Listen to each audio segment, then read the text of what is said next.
એક ભાઈના દીકરાને મહેમાન જોવા આવ્યા હતા. એટલે મહેમાને પૂછ્યું ઓલા ભાઈને કે તમારો દીકરો શું કરે છે? એ કે લે વેચનું કરે છે. તો ઓલા કે શેની લે વેચ કરે છે? ત્યાં પાડોશી કે ગામમાંથી ઉછીના લઈએ છે ને ક્યારેક ઘરના વાસણ વેચે છે.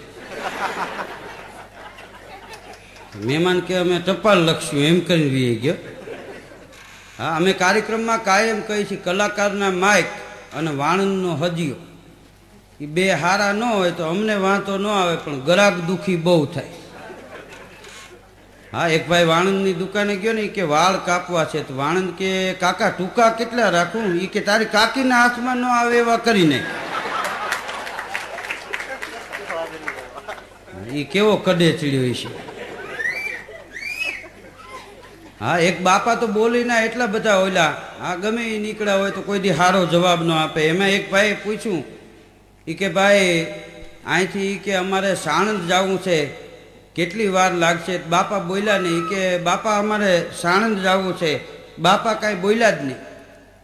એમાં ઓલો હાલતો થયો કે આ બેરા આવી છે. 2-4 ડગલા આવેલો ને બાપાએ હાથ કર્યો, એ જુવાન અહીંયા આવ. કે કેમ? એ કે હવે તું 1.5 કલાકમાં પૂગી જઈશ. મારે તારી હાલ તો જોવી ને. ગયા સોમવારે કે 2 જણાએ મને પૂછ્યું તું કેટલી વારે પોગશું? મેં કીધું તું 2 કલાકે, પણ કપાસી વાળા હતા 2 દીએ પૂગ્યા અને બાથવા આવ્યા હતા. તેદુનું કે નક્કી કર્યું પેલા જોઈ લેવું એમ. હા, એક ભાઈ તો કન્યા જોવા ગયો. કન્યા આવી, ચા આપીને રૂમમાં ગઈ. ત્યાં એની બા આવી ગયા. એની બા કે એ મૂર્તિયાને ના પાડી દેજે, આપણે ત્યાં સગાઈ નથી કરવી. કેમ? કે એ મને જોવા આવ્યો હતો. તારા બાપ કરતા 2 વર્ષ મોટો છે. હા, 45 વર્ષ સુધી હાથમાં સુટકેસું લઈને ફર્યા. હા,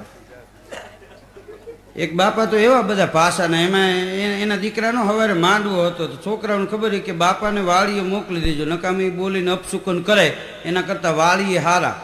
એટલે સવારમાં ઉઠ્યા ને ત્યાં બાપાને કે તમારે વાળીએ જવાનું છે. બાપા કે હું તો વાળીએ જાઉં છું, પણ એ કે માણિક થમ છે ને એ કે એક બાજુના ખૂણામાં હળગાવજો, કોઈના ઠેબે ન આવે. એ બાપ દીકરો બસો બેઠા આવી ગયા. માણિક થમ ખોળે એની પેલા છોકરાને કોણી મારીને ખોળી દીધું ત્યાં. હા, આમ તો લગ્ન છે એ લાકડાના લાડવા. હા, લગ્ન છે એ જેને સફળ થયા હોય એના માટે વાંધો નથી. બાકી અમુક તો હરણાયું સાંભળી નથી શકતા. હા, એક ગામમાં એક ભાઈને લગ્ન થતા હતા, હામી થતા હતા. એક જણો છરી લઈને જોડ્યું કે બધું બંધ કરો, નકામાં અહીં મર્ડર થાય કોકના.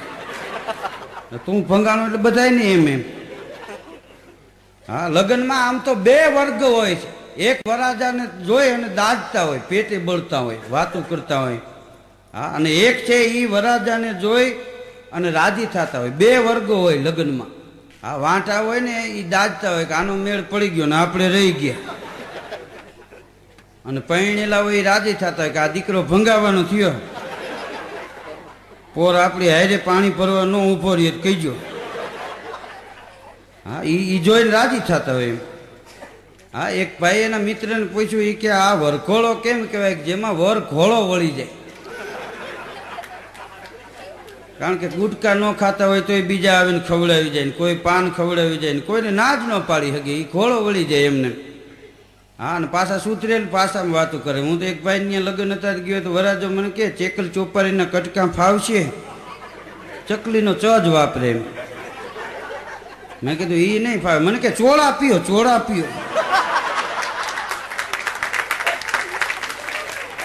મેં કીધું ભાઈ નથી સોડા પીવી. તો મને કે એકાદી સિગરેટ ઠપકારો. મૂળ એને એમ કે આપણે ચ બોલી એટલે સુધરેલા લાગીએ.